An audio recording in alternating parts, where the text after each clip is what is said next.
संख एयर, अल हिंद एयर और fly express, 3 नई कंपनियों को मंजूरी मिल गई है। और मंजूरी ऐसे समय में, ऐसे विभाग में मिली है जिसे भारत के लोगों को बड़ा बेसब्री से इंतजार था। नमस्कार, मेरा नाम है प्रभात, बहुत बहुत स्वागत है मेरे इस खास डिजिटल प्लेटफॉर्म प्रभात ऑफिशियल न्यूज़ में। और आज हम चर्चा करने जा रहे हैं एविएशन, जी हाँ, उड्डयन मंत्रालय के बारे में। 3 नई कंपनी अब आ गई है। मनमानी पर लगाम लगेगा, किराया पर भी लगाम लगेगा, टिकट कैंसिल करने पर भी लगाम लगेगा। प्रतिस्पर्धा बढ़ेगी तो कस्टमरों को फ़ायदा होगा। इसी सोच के साथ भारत सरकार के केंद्रीय मंत्री राम मोहन नायडू ने इसकी अनुमति दे दी है। राम मोहन नायडू जो केंद्रीय मंत्री हैं, उन्होंने इसकी अनुमति दी है और 3 कंपनियों को एक साथ एनओसी मिल गया है। दरअसल आपको बता दें कि संख एयर को पहले ही एनओसी मिल चुका था और अल हिंद एयर और फ्लाई एक्सप्रेस को अब एनओसी मिल गया है। यानी अब लोगों को राहत मिलने जा रही है। भारत सरकार के नागरिक उड्डयन मंत्रालय ने इसकी जानकारी दी है कि 3 नई कंपनियों को एनओसी दे दिया गया है। अब हाल ही के दिनों की खबर की चर्चा की जाए तो थोड़ा आप लोग भूल जाएंगे। हम आपको याद दिलाएंगे, जब आप एयरपोर्ट पहुंचते थे और एयरपोर्ट पर जैसे ही आपका एंट्री हो जाता था और एंट्री होने के बाद, चेक इन होने के बाद पता चलता था कि फ़्लाइट डिले है। पहले थोड़ा डिले है, 1 घंटा डिले है, 2 घंटा डिले है, फिर फ़्लाइट कैंसिल। अब यह मिलता था कि आपको बगल के होटल्स में आप थोड़ी देर ठहरिए, नए और जो तैयार विमान है उससे भेजा जाएगा। यह स्थिति ऐसी बन गई थी यात्रियों के लिए कि इस स्थिति का सामना करने की जो खबरें आ रही थी, देखिए ये खबर छोटी मोटी नहीं थी। लोग हज़ारों रुपए खर्च करके एयरलाइंस की यात्रा इसलिए करते हैं, विमान की यात्रा इसलिए करते हैं कि वे कम समय में अपने गंतव्य स्थान तक पहुंच जाए। और जब आप टिकट करा लेते हैं, एयरपोर्ट पर आपकी एंट्री हो जाती है, एंट्री होने के बाद चेक इन होता है, आपका लगेज रख लिया जाता है और तब कहा जाता है कि फ़्लाइट कैंसिल हो गया। और ऐसी स्थिति 1-2 जगह नहीं आई, सैकड़ों फ्लाइट कैंसिल हुए। करोड़ों रुपए कंपनियों ने यात्रियों के वापस किए। एक पखवाड़े की बात है, शायद आप लोग नहीं भूले होंगे। इसी को लेकर के भारत सरकार के मंत्रालय ने, उड्डयन मंत्रालय ने एक साथ 3 कंपनियों को एनओसी दे दी है। और यह कंपनियां अब भारत में नए ऑपरेशन की तैयारी में जुट गई है। यानी वर्ष 2026 नई साल के शुरुआत के साथ ही आप लोगों को एक नया तोहफा मिलने जा रहा है। यह नया तोहफा आप लोगों के लिए होगा एयरलाइंस के साथ, नए और चमचमाते विमानों के साथ। और इस चीज़ को लेकर के सरकार पहल इसलिए कर रही थी कि देश के अंदर सिर्फ 2 बड़ी कंपनियों पर पूरा सिस्टम निर्भर था। और इसको लेकर के कहीं ना कहीं स्थिति ये बन गई कि थोड़ा सा आमूलचूल परिवर्तन क्या किया गया, पायलटों के विश्राम को लेकर के इंडिगो की जो स्थिति बन गई और स्थिति का सामना देश के अंदर लोगों ने किया, इसको लेकर के बड़ी समस्या खड़ी हो गई थी।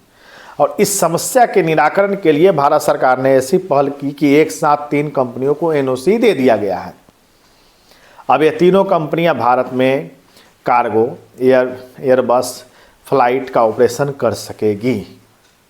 यानी अब यात्रियों को भी ऑप्शन रहेगा किन कंपनियों की सर्विस लेनी है, किस फ्लाइट से जानी है, किस फ्लाइट से आनी है, किस फ्लाइट का किराया कम है और किस फ्लाइट का टाइम कम है, कौन सी फ्लाइट पहले टेकअप होगी, कौन सी फ्लाइट पहले पहुंचाएगी।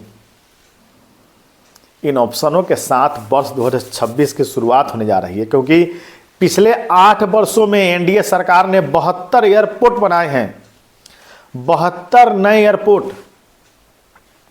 और सरकार तैयारी इसलिए कर रही थी कि देश के अंदर एविएशन सेक्टर एक तरह का रीढ़ होता है, यूं कहें कि पूरी नस होती है।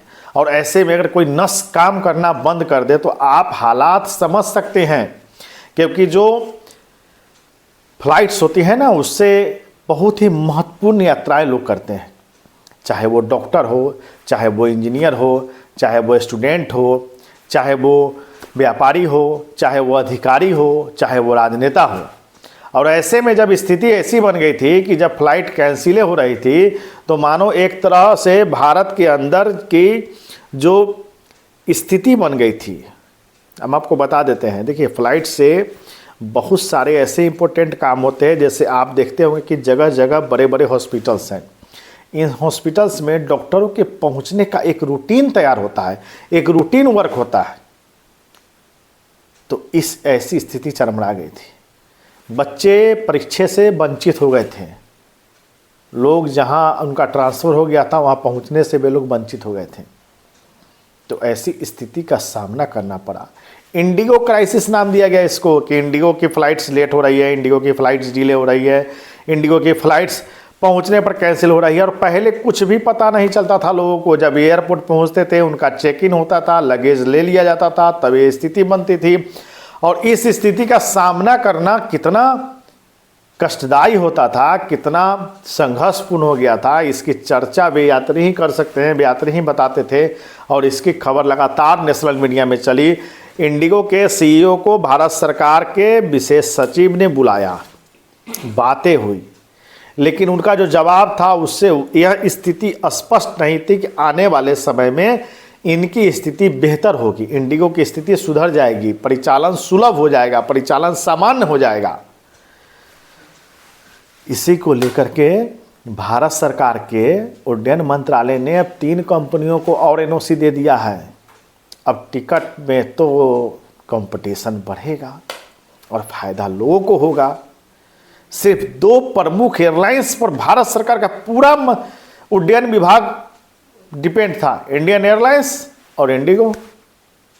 तो ऐसे में सवाल यह उठता है कि नई कंपनियों को तो मौका मिलना ही चाहिए था, नई कंपनियों को तो आनी ही चाहिए थी, नई कंपनियों को जरूर अवसर मिलना चाहिए था सेवा करने का भारत के लोगों के बीच, भारत के लोगों के साथ। चूंकि अब जब 72 नए एयरपोर्ट 8 साल में एनडीए सरकार ने, मोदी सरकार ने बना दिए हैं, तो वहाँ फ्लाइट्स भी तो उड़नी चाहिए थी, लोगों को सुविधा भी तो मिलनी चाहिए थी। यह सुखद खबर है 2026 के लिए। हम उन मुद्दों को, तमाम मुद्दों को उठाते रहते हैं जो मुद्दे आपके लिए ज़रूरी है, आपके लिए आवश्यक है, और उन मुद्दों को बढ़ा चढ़ा कर दिखाने के लिए तमाम आपके साथ प्लेटफॉर्म है। लेकिन हम शांतिपूर्वक आपके साथ बातों को साझा करते हैं, और साझा इसलिए करते हैं कि आपके मुद्दे जैसे आप सुनते हैं, जैसे आपके ही मुद्दे सरकार सुने, और इसी मुद्दे के साथ, इसी उद्देश्य के साथ हम और हमारी टीम उन मुद्दों को, उन बातों को आपके समक्ष लाती है, आपके सामने शेयर करती है। और हम शेयर करते रहेंगे, आपके मुद्दे उठाते रहेंगे, उन ज्वलंत मुद्दों को, जिन मुद्दों को लोगों को जानना जरूरी है, लोगों के साथ सरकार को इस समस्या का निराकरण करना जरूरी है। इंडिगो क्राइसिस को लेकर के हम लोगों ने इन मुद्दों को दिखाया था, नेशनल मीडिया में खबर आई थी, लेकिन क्या हुआ था यह लोगों को पता नहीं था। दरअसल हुआ क्या था, भारत सरकार के उड्डयन मंत्रालय ने एक छोटी सी चेंजिंग कर दी, मूलचूल परिवर्तन। पायलटों के नींद को लेकर के, पायलटों के आराम को लेकर के, उतने में ही इंडिगो की पूरी कलाई खुल गई। यात्री परेशान हो गए, एयरपोर्ट पर यात्रियों की लंबी लाइन थी, एयरपोर्ट पर यात्री फ्लाइट का इंतजार करते रह गए, और ऐसी स्थिति बन गई थी जिसको आप देख ही रहे थे। तो ऐसे में सवाल यह उठता है कि आखिर इतनी प्रतिस्पर्धा भी जरूरी थी, 3 कंपनियों को और आना जरूरी थी। ऐसे 6-7 कंपनियां पहले से ही काम कर रही है, विस्तारा हो, एयर इंडिया हो, इंडिगो हो, एयरगो हो, लेकिन इनसे शायद जो यात्रियों की ज़रूरत थी वो पूरी नहीं हो पा रही थी। चूँकि 5 लाख यात्री प्रत्येक दिन यात्रा करते हैं, और आपको बता दें कि 24-25 वित्तीय वर्ष में पिछले वर्ष की तुलना में 165 करोड़ यात्रियों ने यात्रा की। 3161 उड़ान प्रत्येक दिन उड़ती है भारत में, छोटे बड़े अंतर्राष्ट्रीय मिला करके। और इन एयरपोर्ट पर जो यात्रियों की भीड़ होती है, एक नई शुरुआत होती है। सरकार ने शुरुआत इसलिए की थी, 72 एयरपोर्ट इसलिए बनाए थे कि लोगों को सुविधा मिले। सरकार की मंशा यह थी कि जो सुदूर इलाके में लोग रहते हैं वे आसानी से अपने गंतव्य स्थान, अपने डेस्टिनेशन पर पहुंच सके। और इसी को लेकर के एयरपोर्ट को डेवलप करने की कोशिश लगातार की जा रही थी। सरकार ने डेवलप भी किए, 8 साल में 72 एयरपोर्ट ही बनाए। तो सरकार की मंशा थी कि लोगों को सुविधा मिले। अब ऐसे में यह सिस्टम, ऐसी स्थिति उभरती है तो सरकार ने भी कमर कस ली है, सरकार ने भी यह तैयारी कर ली है, सरकार ने भी यह कोशिश की है कि चलो अब लोगों को इसका फ़ायदा मिले, लोगों को सुविधा मिले, लोग आसानी से आ सके, वो भी कम किराए पर। चूँकि सरकार लगातार यह कोशिश कर रही है कि एयरपोर्टों की संख्या बढ़ाई जाए और यात्रियों को सुविधा मिले, यात्री कम से कम किराया में फ्लाइट्स का, सुविधा का फ़ायदा उठा सकें।